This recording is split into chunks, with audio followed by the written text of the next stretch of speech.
آئین کی بالادستی کے بغیر کوئی ادارہ نہیں چل سکتا. بلاول بھٹو کا قومی اسمبلی میں خطاب.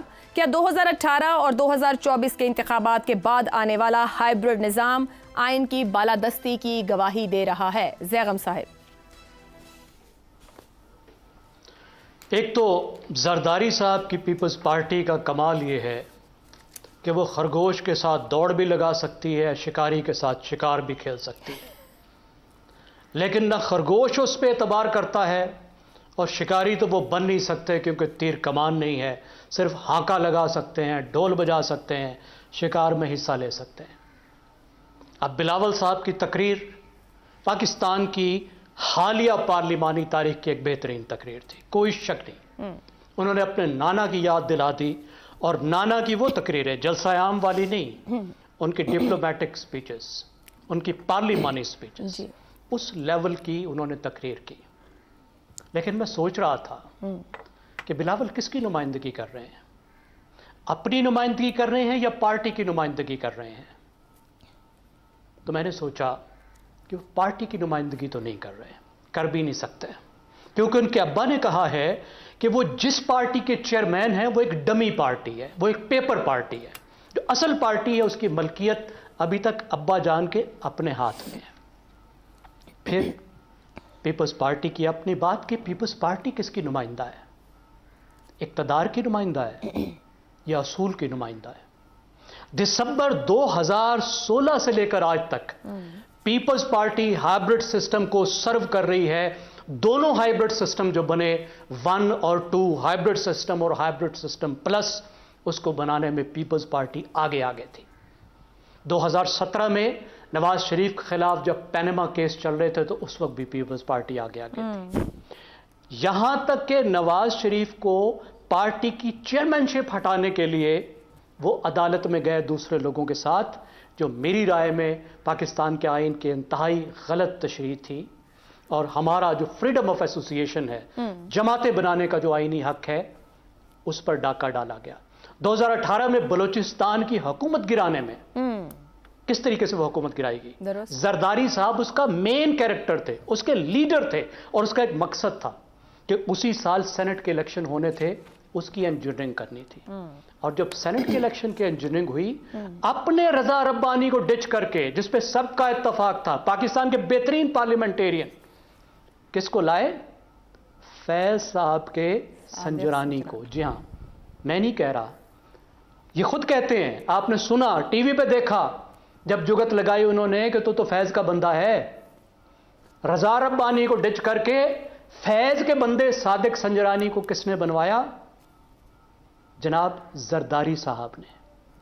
پھر زرداری صاحب اتفاق کر گئے تمام جماعتوں کے ساتھ کہ سنجرانی کے خلاف عدم استحکام لایا جائے. 2019 میں جب قرارداد آئی تو رات کی ان کی ایک پراپرٹی ٹائکون سے ملاقات ہوئی، اور صبح گھوڑوں نے استبل بدل لیے. جہاں پہ ووٹ ہو رہا تھا وہاں کیمرے لگے ہوئے تھے، اور زرداری صاحب جو تھے وہ اس میں ساتھ تھے.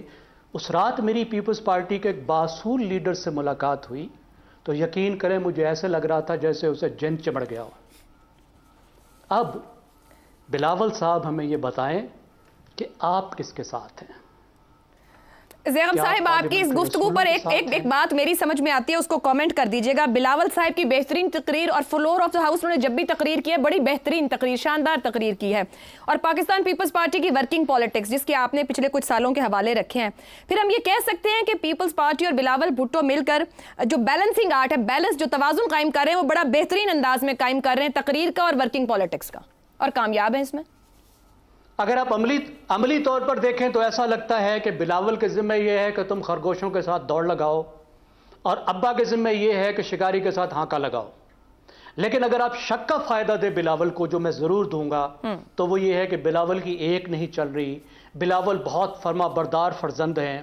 اماں جیسے گٹس نہیں ہیں ان میں کہ جس طرح اماں نے اپنی اماں کو نکال دیا تھا چیئرمین شپ سے اور پارٹی کو کنٹرول لے لیا تھا، تو اس طرح ان میں ہمت نہیں ہے. تو چلیں پھر کل والا شعر میں ذرا بدل کے آپ کو پھر سنا دیتا ہوں کہ تم میں ہمت ہے تو ابا سے بغاوت کر لو، ورنہ اس ہائبرڈ سسٹم سے شادی کر لو. افتخار صاحب،